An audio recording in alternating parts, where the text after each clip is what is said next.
Merci Véronique d'avoir fait tout le travail pour que nous soyons réunis ce soir. On sait tous que on a des situations difficiles pour avoir des réunions avec des larges masses, mais ceux qui sont là sont forcément les meilleurs. Hein. Et donc, si on a un peu de temps donc pour discuter, je suis venu à ton invitation et je le redis pour tout ton travail, c'est un plaisir. Puis maintenant, il faut que je parle de l'actualité et de ce qu'on a à faire. Hein. Moi, je peux dire un mot pour m'auto-présenter. J'étais 30 ans inspecteur du travail, mais avant, j'ai fait une douzaine de métiers parce que je suis un fils d'ouvrier. J'étais ouvrier moi-même pendant un certain temps. Je fais donc partie de cette grande famille qu'est le salariat. Salariat. J'ai écrit un livre, Qu'est-ce que le salariat ? Et je crois que quand on parle de gauche, il faut commencer par parler du salariat. C'est pas dans les télés que ça se passe, c'est pas dans les récits journalistiques, c'est sur le terrain et c'est la force de ceux qui travaillent. Ceux qui vendent leur force de travail, qu'ils soient balayeurs, chauffeurs-livreurs, infirmières ou cadres techniciens, ils vendent leur force de travail. Hein, la légende dans la vie, c'est qu'on vous dit qu'un patron vous donne du travail. Moi, après la visite de 9000 entreprises pendant 30 ans, et après avoir travaillé dans un paquet d'entreprises, je dis le contraire. Un patron ne vous donne jamais rien. Rien.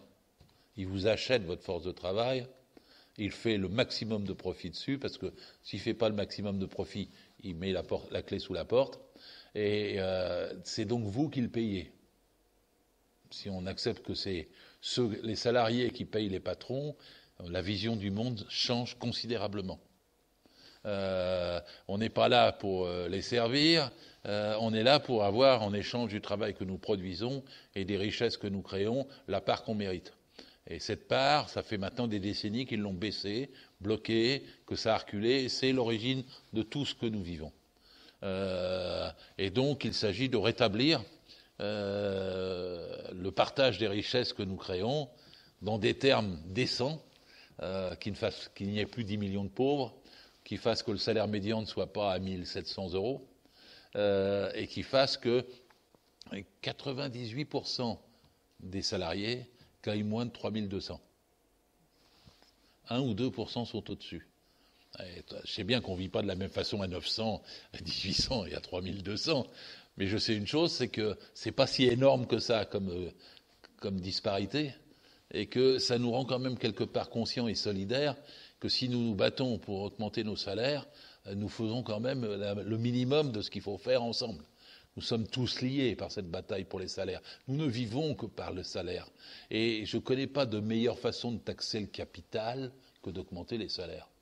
Parce que j'entends maintenant qu'on parle de pouvoir d'achat, on te donne 100 euros pour l'essence, on te donne 200 euros pour une prime d'activité parce que son patron ne paye pas assez, et bien que tu sois à temps partiel, tu n'arrives pas à vivre, donc on prend sur les impôts de tous ceux qui cotisent pour te redonner 200 euros pour pas augmenter ton salaire. Et nous, moi, la gauche démocratique et sociale, et je suis invité à ce titre, nous sommes pour l'augmentation des salaires.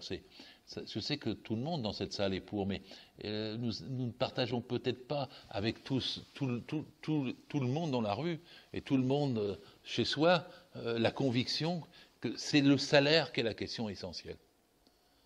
Et les profits ont pris 10 points au salaire dans les 30 dernières années. Il faut reprendre ces 10 points et plus. Et c'est une bataille de chiens pour faire ça. C'est une vraie lutte des classes. La lutte des classes n'est pas une abstraction. Vous avez 8 hommes sur la Terre qui possèdent plus que 3,5 milliards d'humains. Et en France, vous avez vu, là, on est passé de 78 à 109 milliardaires. À 107. Voilà. Et tu me lis, et 439% d'augmentation pour ces riches. C'est-à-dire qu'en fait, il y a un cumul, une accumulation, un accaparement des richesses créées et un appauvrissement de tous ceux qui se trouvent en bas à moitié ou même en haut de l'échelle. Et donc c'est le conflit numéro un. Tout le reste, pour moi, est subalterne à côté de ça. Vous pouvez discuter des années entières. Si vous ne redonnez pas quelque chose dans l'assiette des gens, vous ne pouvez pas leur donner d'espoir. Les gens ont moins en moins dans l'assiette. Ils veulent récupérer de quoi vivre décemment. Et pour ça, ils veulent mettre en cause ceux qui ont vidé leur assiette précédemment. C'est exactement ça. Et toutes les autres contradictions de la société sont subordonnées à celle-ci. Parce que si on veut l'égalité des femmes et des hommes, d'abord qu'elle soit salariale. Tant que vous avez 27% d'écart de salaire entre les femmes et les hommes, vous avez du mal à réparer cette différence-là après dans tous ces effets sociaux pour des millions et des millions d'hommes et de femmes. Et donc, pour toutes les autres questions, pour trouver un monde un peu meilleur, un peu protégé du point de vue de l'environnement, du point de vue de la pollution, du point de vue de l'attention à toutes les questions écologiques, si les gens ils n'ont rien dans l'assiette, ils n'ont pas à bouffer, ils s'en foutent de trier leurs poubelles. Hein. C'est pas là que ça commence. Ça commence par le fait qu'on ait les moyens physiques, matériels, de pouvoir penser et organiser le monde différemment. Tant que vous n'avez pas ces moyens physiques et matériels, votre monde, vous n'y faites pas attention de la même façon quand vous êtes en bas de l'échelle et quand vous êtes en haut. Et la preuve, c'est que les riches polluent, j'ai toujours eu ces chiffres, 66 fois plus que ceux qui sont en dessous d'eux, et donc c'est l'image de la société dans laquelle nous avons, et la finance domine avec une puissance terrifiante. Elle peut décider l'inflation, elle peut décider de mettre les gens à la rue, elle peut décider de mettre des agios pas possibles pour les découverts. Ce monde-là n'est plus supportable. Alors, ça, c'est un discours général au nom du salariat. Moi, depuis que je suis tout petit, je suis salarié, et je suis fier de l'être, et je veux gagner des droits, et je veux gagner du salaire, et tout ce qui est lié au salaire. Et ce qui est lié au salaire, là aussi, vous le savez tous dans cette salle, mais jamais on ne le dira assez, il y a le salaire net et le salaire brut. Salaire net et le salaire brut. Le salaire net, c'est ce qu'on gagne tout de suite pour vivre le mois. Le salaire brut, c'est ce qu'on gagne pour vivre sur toute la vie. C'est un salaire différé. C'est un salaire qui vous protège durablement. Et ce que j'entends en ce moment sur tous les médias, c'est qu'ils veulent rapprocher le salaire brut du salaire net. Et je me souviens encore que la campagne de Macron en 2017, c'était supprimer les cotisations sociales. Et supprimer les cotisations sociales, ça revient à supprimer le salaire brut. Ça revient à supprimer ce qui est mutualisé. Alors le salaire brut, c'est une mutualisation d'une partie du salaire qu'on met tous dans un pot commun et qui nous est redistribué à chacun selon ses besoins. Quand on est en maladie, quand on est au chômage, quand on est en charge de famille, quand on a besoin d'un toit, quand on est en accident du travail et quand on est en retraite. C'est magnifique le salaire brut. Ils appellent ça une charge, mais c'est un bonheur.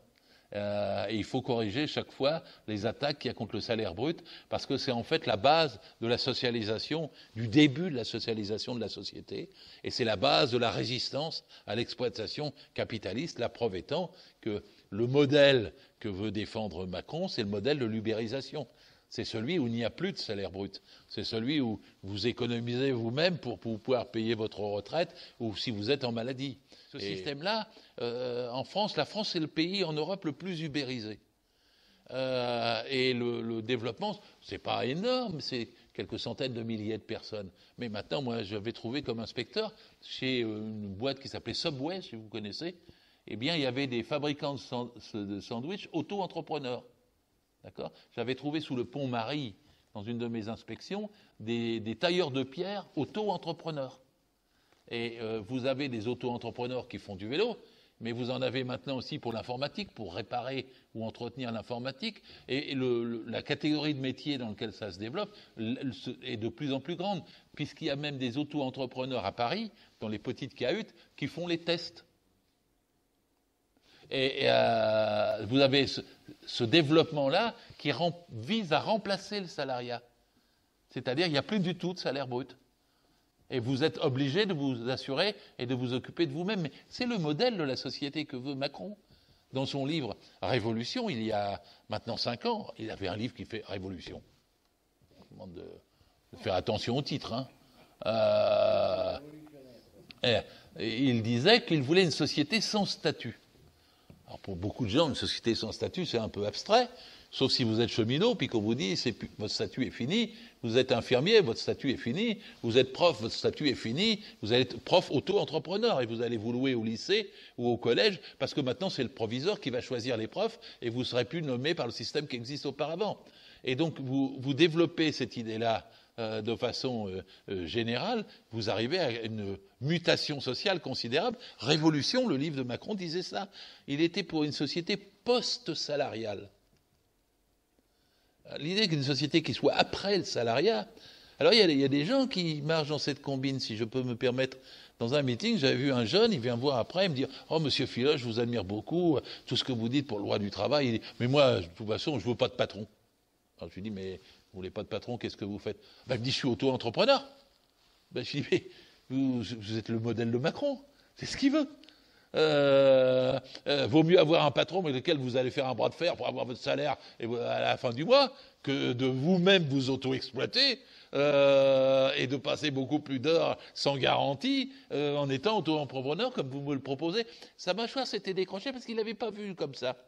Il le voyait comme une liberté. Quand je veux bosser, je bosse, je fais des... D'ailleurs, beaucoup de jeunes le voient pendant toute une période comme ça. Et d'ailleurs, ça n'est pas dramatique. Mais ce qui est dramatique, c'est que la majorité des jeunes ne viennent en CDI qu'à partir de 29 ans. Et que maintenant, ils veulent qu'il n'y ait plus de CDI à partir de 55 ans.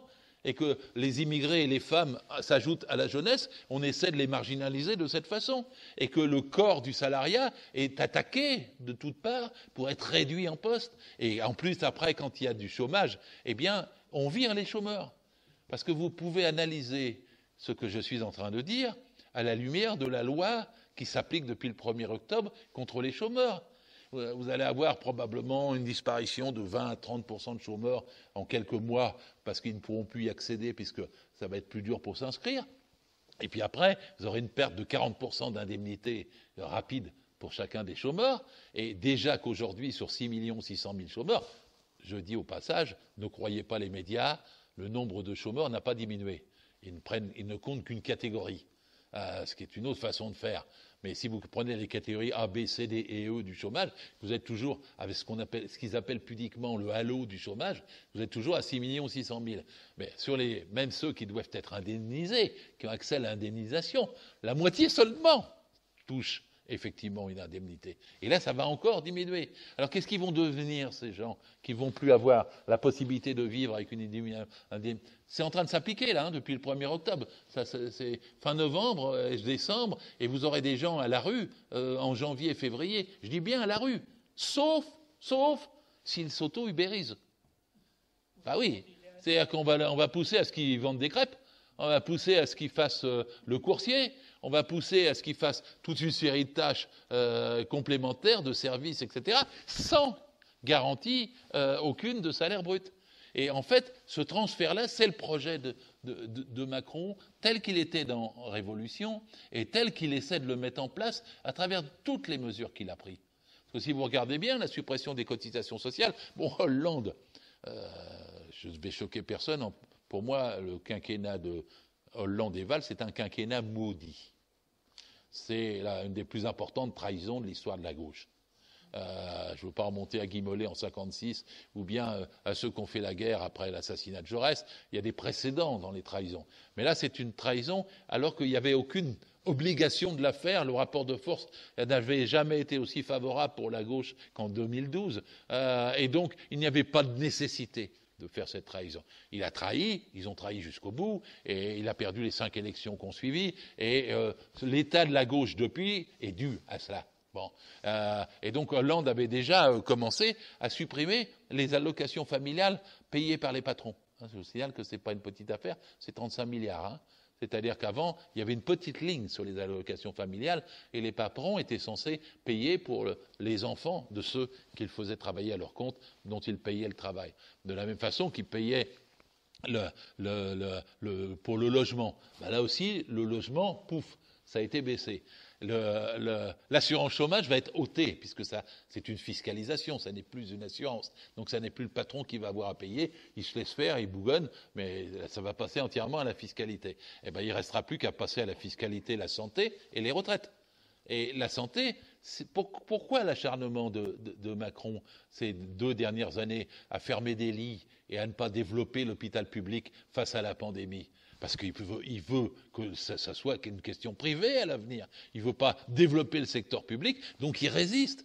Et il veut garder, protéger et développer le côté privé de la gestion de la santé. Et donc, ça sera la deuxième chose. Et ensuite, il y aura une fiscalisation de la sécurité sociale pour la faire passer totalement dans le budget de l'État. Et après, restera les retraites. Il annonce de toute façon que s'il est réélu, il fera ça dans les 2-3 premiers mois et que ça fait partie du deal pour sa propre réélection. Et qu'est-ce qui se passe avec ça? Il se passe un truc décisif. C'est que vous avez tout le budget de la protection sociale qui cesse d'être un budget séparé, qui cesse d'être un salaire brut, qui cesse d'être une cotisation de ceux qui travaillent et qui devient un impôt.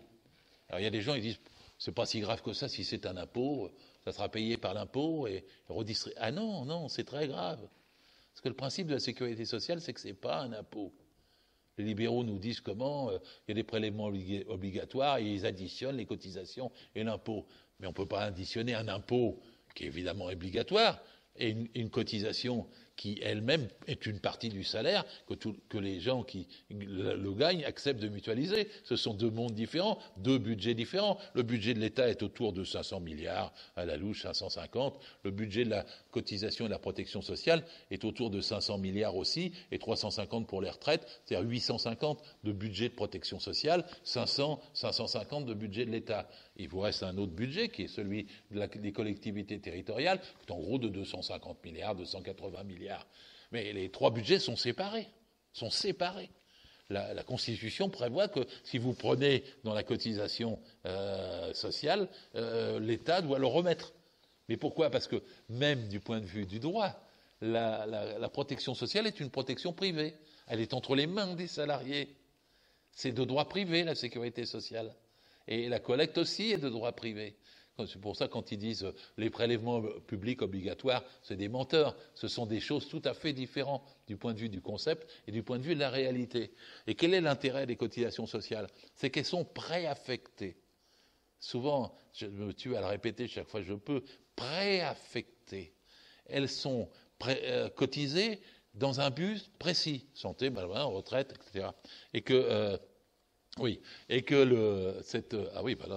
tu as raison, parce que j'étais dans un développement qui me fait vous décrire ça pour vous expliquer pourquoi on ne peut pas supporter d'être vaincu par Macron en 2022. Non mais, tout ce que je dis, je décris que vous connaissez, et on peut revenir dessus, bien sûr, Véronique, mais on va le perdre. On va le perdre. Il faut être absolument lucide. Nous sommes dans une tragédie. Nous avons 8 candidats de gauche. 8 candidats de gauche. Ils sont tous en dessous de 10%. Sauf dans certains sondages où il y en a un qui parvient à 11%. C'est foutu. Alors, on me dit, moi je suis un peu, depuis, moi, vous savez, quand on m'interviewe, je dis je suis socialiste, communiste, trotskiste et anarchiste. Et si vous m'embêtez encore, je suis social et démocrate. C'est-à-dire de gauche. Ne m'embêtez pas avec autre chose, mais quelle que soit la variante que les uns et les autres avons à gauche quand on est issu des rangs du salariat et qu'on veut le faire gagner, quelle que soit la variante, la sensibilité, la culture, l'histoire qu'on a, il faut regarder ce qui nous attend.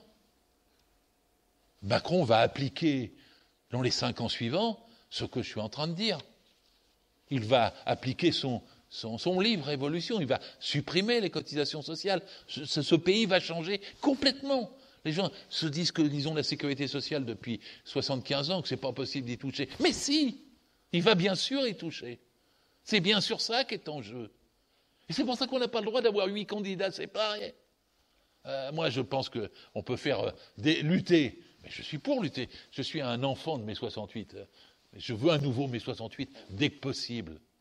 Mais si on n'a pas de mai 68 dès que possible, il faut se servir du bulletin de vote. Il y a des gens qui me disent, mais le bulletin de vote, j'en ai marre de voter contre, je veux voter pour. Enfin, il ne faut pas fétichiser les bulletins de vote. C'est toujours aléatoire, le bulletin de vote. C'est justement pour repousser le pire. Et vous pouvez vous contenter du moins pire. D'ailleurs, si vous, une seule fois, vous dites, je veux que ça soit tellement bon que je ne vote pas tant que j'aurai pas, vous voterez plus jamais. Alors, il y a des gens qui sont évidemment tentés par ça. Mais ils ont tort. Parce qu'ils vont perdre la sécurité sociale, parce qu'ils vont avoir 5 ans de Macron de plus. Et le champ politique se déplacera encore plus à droite. Parce que si la gauche, avec 8 candidats, est morcelée et connaît une défaite terrible le 10 avril prochain, à 20h, tout le monde pleurera. Alors il y en a qui me disent, oui, mais on se rattrapera aux législatives de juin. Enfin, qui croit ça une seule seconde? Si on a perdu le 10 avril, on va pas dire, attendez, mais maintenant on va faire l'unité de la gauche pour juin. Vous allez dire quoi aux électeurs? On n'a pas pu se mettre d'accord en avril quand c'était décisif, mais on va se mettre d'accord en juin maintenant. Pourquoi? Pour sauver les sortants. Parce que la première base. Puis on va se mettre d'accord, là on ne va pas se opposer les uns les autres. Ah ben alors pourquoi vous étiez 8 si vous ne voulez pas vous opposer les uns les autres? Et si vous faites différemment, ben vous aurez 8 candidats de gauche dans chaque circonscription. Si vous avez 8 candidats de gauche dans chaque circonscription, vous compterez encore sur les doigts de la main les députés de gauche qu'il y aura. Il y a des gens qui disent, oui, mais le PS, ils sont pas de gauche. Bon, t'as de la chance parce qu'il n'y en aura plus beaucoup. Oui, mais on aura un groupe et les filles. Ben, t'auras pas de chance parce que t'en auras pas non plus. Et tout le monde perdra. Tout le monde. Il n'y aura pas de... ça sera l'hécatombe pour tout le monde. Parce que les électeurs de gauche, ils changent pas d'avis si facilement que ça. Dans ce pays, il y a un fossé entre la gauche et la droite, contrairement à ce qui est dit partout. Parce que c'est 2 classes antagoniques. Et il n'y a que 2 classes, il n'y a pas de milieu, il n'y a pas de centre. Il y a le salariat, il y a l'actionnariat. Il y a le patronat et il y a les exploités. Et donc il y a un fossé. Ensuite, dans la gauche, il y a une histoire très ancienne. Les divergences qu'il y a à gauche aujourd'hui sont bien moins grandes que les divergences entre Blum et Cachin. Elles sont bien moins grandes que les divergences entre Mitterrand et Marchais. Quand moi j'étudie les programmes de la gauche, 80% des programmes des 14 groupes de gauche aujourd'hui, qui est une mosaïque, 80% est commun. On me dit il y a une divergence sur l'Europe. J'ai écouté, j'étais cet été, moi je fais tous les groupes, hein, j'étais dans la Drôme avec LFI. J'ai écouté Manon Aubry, qui est députée européenne de LFI, parler de l'Europe. Elle disait, moi, maintenant, quand on me pose la question sur l'Union européenne, je ne sais plus quoi répondre, si je suis pour ou si je suis contre. Parce qu'en fait, je crois que mon opinion, c'est qu'il faut être pragmatique et que si nous arrivons au pouvoir, il faudra voir les rapports de force, comment ils changent. Nous appliquerons notre politique et nous verrons les effets que ça a. Moi, j'étais d'accord avec ça. Mais si ça avait été dit en 2017, il y avait un accord de toute la gauche. Après, quelqu'un m'a dit, mais moi, sur le nucléaire, je pense ça, et sur le nucléaire, je pense ça. Et là, je ne peux pas m'empêcher de penser qu'en 2017, il y avait un accord de toute la gauche sur le nucléaire. Pourquoi 5 ans après, il n'existe plus? Il n'y a pas vraiment de raison. C'est un problème sérieux. Je n'ai pas le temps de l'aborder, je vais me faire taper sur les doigts. Mais oui, d'accord. Et ben, le nucléaire, c'est pour 2035 et 2045. Bon, après, on me dit, mais il y a encore un désaccord sur la 5e et la 6e République. Moi, j'ai entendu, dans le socle commun de la primaire populaire, le représentant du Parti socialiste dire, nous sommes d'accord pour mettre dans le texte qu'il faut rompre avec la 5e République. Alors, quelqu'un a dit, bon, alors tu mets 6e. Il a dit, oh non, je mets pas 6e. Ben, oui, mais t'es contre le présidentialisme. Ah oui, je suis contre le présidentialisme. Avant, c'est nouveau, le Parti socialiste. Et c'était Laurent Boel, il parlait officiellement au nom du... T'es contre le présidentialisme? Bah oui, bah alors on le met dans le texte. Pouf, on l'a mis dans le texte. Donc on est arrivé avec la primaire populaire à un socle commun. Le socle commun étant 10 mesures de rupture, avec 48 mesures de rupture derrière. Pour moi, c'est pas suffisant. Mais face à Macron, c'est révolutionnaire. Parce que sinon, je répète, la tragédie, c'est pas aujourd'hui de défendre telle ou telle opinion à l'intérieur de la gauche. Je suis pour l'unité d'action, pas l'unité de pensée. L'unité d'action, ça veut dire qu'on choisit les 5, 6, 8, 10 thèmes sur lesquels on est d'accord et on met de côté le reste. Et que chacun garde son idée. Si on pense ceci sur le quinquennat Hollande, on pense ceci sur ce qui a été fait. On garde son idée, mais on cherche les idées communes. Et il n'y a pas d'autre façon pour éviter la tragédie de l'année prochaine. On a des tas d'expériences, les uns, les autres. Mais on ne peut pas dire il faut d'abord trancher entre chacun de nous avant d'avancer. Parce que, comme je l'ai dit tout à l'heure, on a perdu tragiquement le 10 avril prochain. Et si on a perdu tragiquement le 10 avril prochain, on passera 5 ans à perdre. La démoralisation, c'est quelque chose qui fait boule de neige. Et quand on ne gagne pas, on a l'impression que les salariés n'acceptent pas, subissent, refusent, depuis les gilets jaunes jusqu'aux cheminots, en passant par les infirmières, tout le monde refuse, mais on se fait avoir. Et si on se fait avoir, on sera tous sous terre avant d'avoir clarifié le passé. C'est pour ça que j'aime pas trop l'expression une vraie gauche. Je le dis franchement. Il y a une gauche. Elle est plurielle. Il y a... D'accord. Il y a toutes les nuances... volontiers, après je passe là. Il y a toutes les nuances dans la gauche. Il y a une aile droite, il y a une aile gauche. Oui, il y a une aile droite, il y a une aile gauche et il y a un cœur à la gauche. Il faut que le cœur arrive à faire battre et faire fonctionner l'aile droite et l'aile gauche ensemble. Parce que c'est la condition pour gagner. Et moi, je pense que s'il y a une alliance, alors, on avait un vocabulaire, on disait il y a les réformistes, il y a les révolutionnaires. Tu es d'accord avec une gauche libérale? Mais bien sûr que non. Toute ma vie, j'ai lutté contre. Mais je suis prêt à m'allier. Je suis prêt à m'allier sur une plateforme commune avec toutes les nuances de la gauche, comme on dit. Attends, toutes les nuances de la gauche sur 4, 5, 6, 7 points qui sont essentiels. Je suis pour s'il y a la hausse des salaires. Je suis pour s'il y a la retraite à 60 ans. Mais j'y arrive. Je suis en train de dire non seulement la retraite à 60 ans, mais je dis aussi qu'il faut lutter contre la précarité, reconstruire le code du travail. Je dis qu'il faut réduire la durée du travail, il faut passer à 32 heures, un jour ce sera 28. Je sais dans quel sens il faut tirer la gauche, mais je sais que pour pouvoir faire la course dans le bon sens, il faut avoir tout le monde avec nous. Et les révolutionnaires, ils gagneront dans les 10 derniers kilomètres.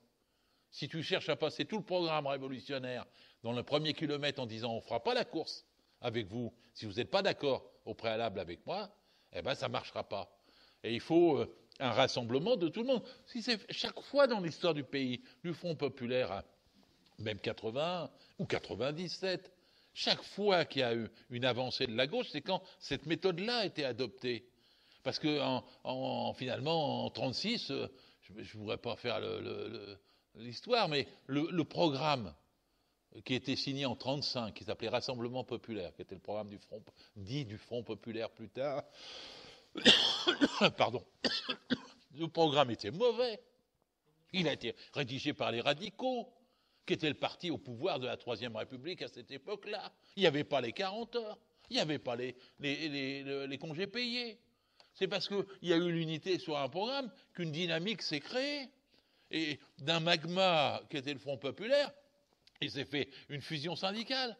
La fusion syndicale, elle a donné quelque chose. Merci Jean-Pierre. La fusion syndicale, elle a donné quelque chose. C'est qu'elle a donné un puissant syndicat qui lui-même a engagé des luttes. Et les luttes ont fait les grèves ont fait les 40 heures et les congés payés. C'est de cette façon-là que ça s'est produit. Parce que quand il y a une dynamique unitaire, les gens se sentent plus en confiance pour pouvoir gagner. Mais je m'excuse.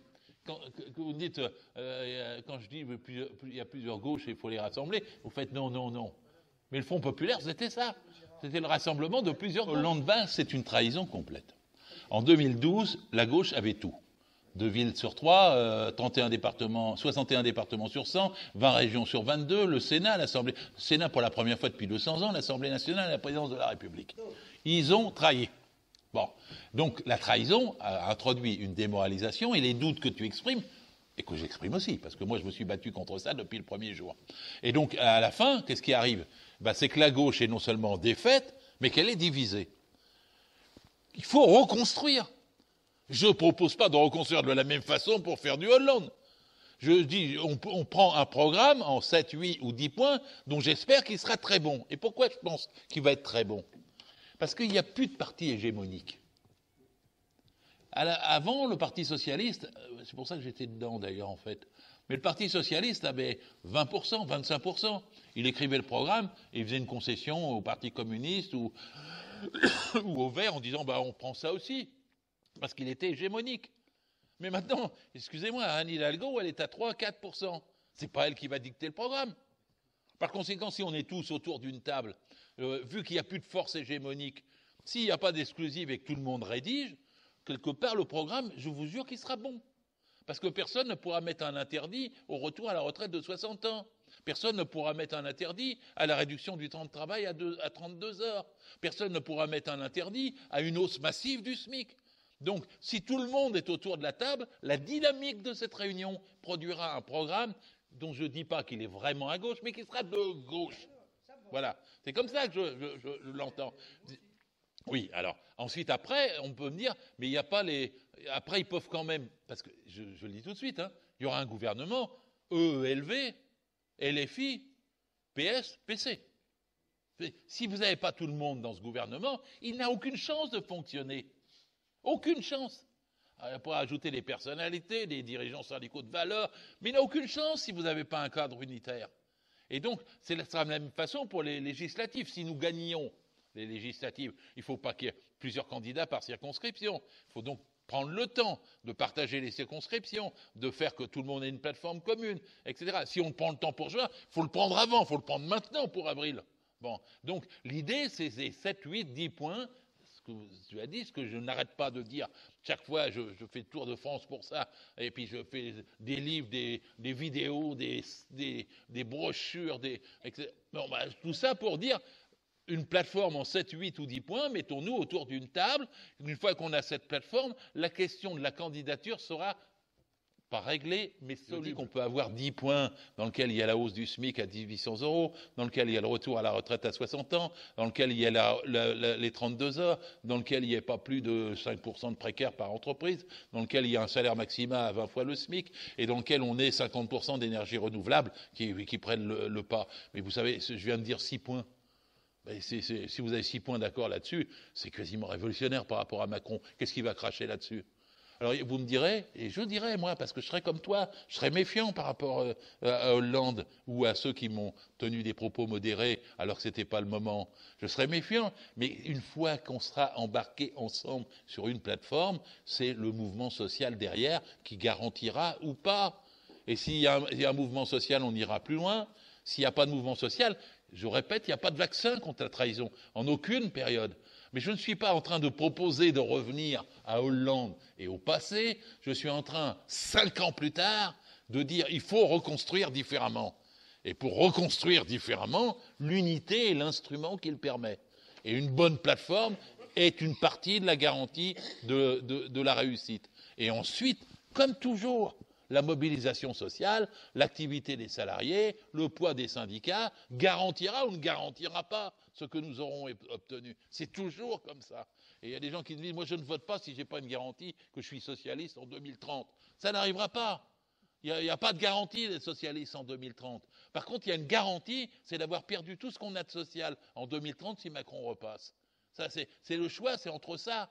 Et donc, on ne peut pas dire, je veux d'abord clarifier ce qui s'est passé il y a 5 ans, il y a 10 ans, il y a 15 ans, il y a 20 ans, il y a 25 ans. On ne peut pas. On ne peut pas. Et vous imaginez la gauche avec 8 candidats à 8% l'année prochaine, eh ben, en 2022 et 2023, il sera dur d'intéresser les jeunes à l'élan de la jeunesse, du social. Ils n'étudieront pas la révolution russe avec ça. Est-ce qu'ils l'étudieront si la gauche revient au pouvoir? Plus facilement. Il y aura plus de cours sur 36. Il y aura plus de cours sur la commune. Il y aura plus de cours sur... Et il y aura des... Parce que tu disais, tu es né en 95, j'ai fait le calcul dans ma tête. En fait, tu avais donc 11 ans quand il y a eu le CPE, qui est la dernière grande manifestation de masse de la jeunesse, victorieuse qui plus est. Hein? Non, c'était pas.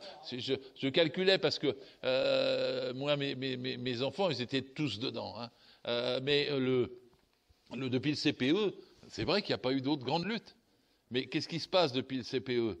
Il y a l'attente de virer Sarkozy, etc., récompensée par l'arrivée d'Hollande et trahie aussitôt. Et ça, évidemment, ça démobilise en profondeur, et ça fait que moi, j'ai quand même vu des jeunes résister, même dans les lois El Khomri, il y avait une partie de jeunes, parce que il y avait quand même les conventions collectives, enfin en tout cas, au niveau de l'apprentissage, au niveau des étudiants, il y avait quand même une conscience que ça les concernait tous, de la même façon qu'il y a eu pas mal de jeunes en 2010 sur la question des retraites, parce que les jeunes ne sont pas si éloignés que ça de la question des retraites. Ils comprennent assez facilement que c'est leur devenir parce qu'ils ont leurs parents sous le nez et qu'ils voient ce qui leur arrive et que leur sort est lié à eux. Bon, mais donc on peut, après 2010, 2016, et depuis, Macron est une succession de défaites, parce que il y a eu beaucoup de mobilisations quand même sous Macron. Comme on les perd, on a tendance à les oublier. Enfin, la première mobilisation était pour la défense du Code du travail, elle n'était pas si mal que ça. La deuxième, celle des cheminots, qui a duré quand même pendant pratiquement 5 mois, très belle lutte, absolument. La question des soignants, ils ont quand même toute l'année 19 fait un mouvement extraordinaire dans les hôpitaux que Macron a voulu tuer dans l'œuf et pas entendre. Et puis enfin, l'histoire des gilets jaunes, parce que je reviens comme tout le monde sur cette question à l'occasion du 3e anniversaire. Je m'excuse, c'était révolutionnaire. Moi, je l'ai apprécié comme ça dès les premiers jours. Mais c'était révolutionnaire. C'était, je n'utilise pas un mauvais mot, c'était les gueux de 1787, 88 et 89. C'était l'aube d'une révolution française. Et c'est pour ça qu'ils les ont matraqués à ce point-là, en cédant si peu en échange de la matraque. Et ils le disent tous. Ils ont, pour le 3e anniversaire, là, hier et tout ça, ils le disent tous. Donc, mais notre société bouillonne. Nous ne sommes pas écrasés. Nous ne sommes pas supprimés, nous ne sommes pas américanisés, nous ne sommes pas comme le Parti démocrate et tout ça aux États-Unis. La gauche est une mosaïque, mais elle existe puissamment. Il y a encore de la culture, de la tradition, de la volonté de combat. Mais ça ne peut pas se manifester avec 14 groupes de gauche. Je racontais tout à l'heure que Jean Jaurès, entre 1898 et 1905, il avait mis 7 ans pour réunifier la gauche. Mais pour ceux qui veulent relire cette partie de l'histoire, il y avait 14 groupes de gauche comme nous sommes aujourd'hui. Et ce qu'il faut encourager, c'est cette bataille pour faire ce qu'il avait fait à l'époque, c'est-à-dire arriver à réunifier tout seul. Je vous signale, parce que l'histoire de Syriza en Grèce a été un peu déformée par ce qui s'est passé ensuite, mais Syriza, pour accéder au pouvoir, à partir de l'an 2000, était en fait Syriza, ça veut dire coalition de la gauche radicale. Et ils ont rassemblé absolument 12 groupes. Ils les ont mis autour de la table avec un comité de liaison toutes les semaines, au niveau national grec. Et ils ont accepté que le plus petit des groupes ait 2 membres, comme le plus gros des groupes. Et ils ont dit, on travaille, évidemment, tous les gens tenaient compte des rapports de force, mais chaque semaine, on travaille. Et on fait ce qui marche au consensus. On vote pas contre on fait ce qui marche. Ils ont réussi quand même à prendre le pouvoir. Après, on sait qu'il n'y a pas de vaccin contre la trahison, mais ils ont réussi de cette façon-là. Et ça a été un grand espoir. Il ne faut pas oublier la méthode, même si ensuite elle n'a pas débouché comme nous le voulions. C'est la même façon que les unions de la gauche précédentes de 36 ou de 78, de 71, 78, 80 n'ont pas débouché comme nous voulions. Mais ce n'était pas la méthode qui a été en jeu. C'était les rapports de force sociaux, politiques et les circonstances. Et la méthode reste bonne à mes yeux. Et c'est celle-ci qu'il faut reconstruire en tirant les leçons de l'expérience. Parce que quand même si les jeunes ne suivent pas tout aujourd'hui, il y a de la mémoire. Elle est transmise quand même en partie. Et donc, si nous avions demain, je ne suis pas un rêveur, je suis un militant. Je suis capable d'appeler tous les jours Mélenchon, Roussel et tout ça pour leur dire c'est quand la réunion, c'est quand la réunion. Et ce que je voudrais, c'est qu'il y ait 1 million de personnes qui fassent ça tous les jours, 3 fois, 4 fois, 5 fois, 6 fois par jour, sur les réseaux, par lettre, par téléphone, que vous allez voir les secrétaires départementaux, les secrétaires régionaux, et leur dire c'est quand la réunion, c'est quand qu'on fait. Parce qu'il y en a en ce moment des réunions qui ne sont pas publiques, mais qui sont pour partager les circonscriptions. C'est étonnant d'être confronté à ça. Il n'y a pas de réunion pour la présidentielle, mais une réunion pour partager les circonscriptions. L'autre fois, j'ai eu un échange privé, il m'en voudra pas, mais avec Julien Bayou. Je lui dis, mais alors? Il me dit, oui, mais tu comprends, Gérard, si on arrive à un accord sur les circonscriptions, si on va assez vite, peut-être que ça se fera à temps pour que ça rediscute la présidentielle. J'ai trouvé ça très sophistiqué et j'ai eu beaucoup de doutes que ça se fonctionne comme ça. J'ai dit, je crois que plutôt si tu commençais par dire nous voulons rediscuter comme Jadot l'avait fait et nous ouvrons le banc, tu auras plus de chances d'avoir même un accord sur les circonscriptions si c'est les députés que tu veux protéger. Parce qu'évidemment, dans les discussions actuelles, savez-vous quel est le premier point d'accord pour les circonscriptions, les législatives de juin? Il n'est pas dur à deviner. Protéger les sortants. C'est-à-dire que personne ne se présente contre les 30 députés socialistes, contre les 10 députés communistes et contre les 17 députés et les filles. Et il n'y a que les Verts, qui n'ont qu'un député, qui sont intéressés par la chose, parce qu'ils diront en échange, vous ne vous présentez pas contre nous et nous aurons plus de députés. C'est-à-dire ça ne commence pas comme l'idée d'une dynamique, ça commence comme l'idée d'une autoprotection dans le marasme en s'entendant. Mais il ne faut pas être choqué par ça. Il faut comprendre pourquoi ça se passe comme ça. Parce que dans la gauche, toujours il y a eu des appareils. De tous les pays, toutes les histoires. Soyez acharnés. Chacun de vos coups de téléphone, de vos démarches auprès des élus, auprès de votre parti, auprès du dirigeant, etc., en faveur de l'unité, créez les choses. Parce que 81% des gens dans les sondages disent qu'ils sont pour cette unité. 73% des électeurs de gauche sont pour un candidat commun. Donc il y a une collision, une conflagration, un fossé entre l'aspiration des gens à la base, c'est comme ça qu'il faut dire, et le schéma actuel de candidats. Et donc, il faut que ça se résolve. On est matérialiste. 81% de gens qui sont pour l'unité et 8 candidats. À un moment donné, ça va péter. Il va y avoir une secousse. Dans un parti, il y a des gens qui vont se lever, qui seront numéro 2 ou numéro 3 du parti, et puis qui diront non, faut arrêter, je prends ma responsabilité, même si je mets en cause mon propre parti, ma propre candidate, ou autre chose, je prends ma responsabilité, parce qu'on ne peut plus faire ça. Et ça, c'est dans les semaines qui viennent. Hein. Parce que des millions de gens ne viennent à l'élection que progressivement. Les militants sont en avance, on en parle comme on en parle ce soir. Mais des millions de gens, l'élection pour le premier tour, pour que la gauche soit au premier tour, c'est 8 millions il faut. J'essaie de tracer les voies de l'espoir et de vous dire que vous avez votre rôle à jouer. Si vous dites unité, c'est pas c'est pas une incantation. C'est un combat. On disait dans le temps, l'union est un combat. Ben là, c'est un combat. Et ce combat, vous pouvez le mener. Moi, je vois encore 5-6 billes, je fais ce que je peux à mon âge et avec les moyens de transport que nous avons. Et je sais bien que la pandémie pèse sur tout le monde du point de vue de la reprise des réunions et tout. Mais il y a quand même des chances que ça bouge d'ici quelques semaines et quelques mois à la proximité de l'élection. Nous, on essaie de faire à Paris un rassemblement, le plus qu'on pourra, vers la mi-janvier. J'étais en train avec la Routouroux, il m'a donné son accord, je discute avec quelques autres pour qu'on puisse y arriver. Et j'espère que, quelque part, une brèche s'ouvrira. Je n'ai pas de miracle, je ne suis pas Madame Soleil, je sais que si on n'y arrive pas, on aura tous nos responsabilités. Parce qu'ici, je suppose qu'on n'a pas de responsabilité dans la division, mais on a des responsabilités pour l'unité.